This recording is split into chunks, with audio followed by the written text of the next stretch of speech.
C'est l'histoire d'un être pas comme les autres, car il était comme tout le monde.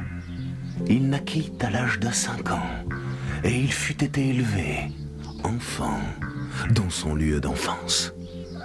C'était une ferme, et il le dit encore. Quand on lui demande « Mais où tu habitais quand tu étais jeune ?» il dit « La ferme !» Un jour, sa mère paternelle s'était aperçue qu'il avait un nom anonyme. Eh, allez, viens manger. Oh putain, j'ai pas donné de nom. Alors, elle décida de lui en chercher un.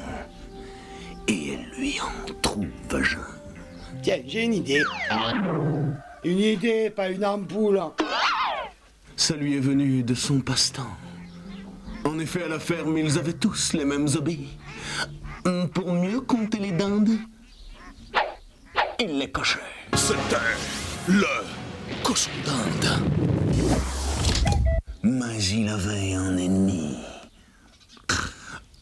Le lapin. Ah, il n'avait peur de rien, le lapin. Sans pleurer. En un mot, non. En 2 mots, Momo. Il était méchant. Bon. Très très méchant. Merde. Ouais, plus méchant que Nelly Olson dans La Petite Maison dans la Prairie.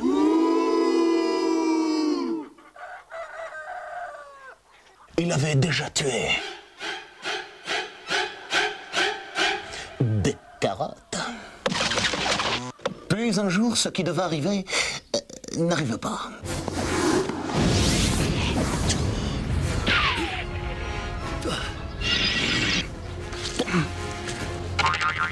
Et ils se battirent. Et au bout d'un quart d'heure, le cochon gagna. Gna, grâce à une feinte. Il est où? Coucou, je suis caché dans mon œil. Il est où son nez? Et il lui fit la fameuse prise du casse-grain. Là.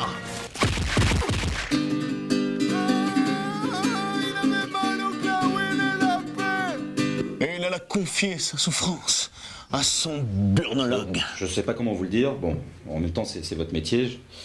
Bon, voilà, je suis un lapin, j'ai mal à la pine. Mais le docteur, il s'en foutait. Car le docteur, c'était le cochon d'Inde. Puis un jour vint où il parta. Et plus personne n'entendit jamais parler de lui.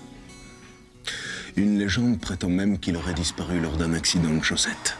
Mais d'autres fumeurs affirment qu'il est... D'autres rumeurs affirment qu'il était immortel. Et à cela seul, je tiens à leur dire que cet homme, il a le même t-shirt que moi.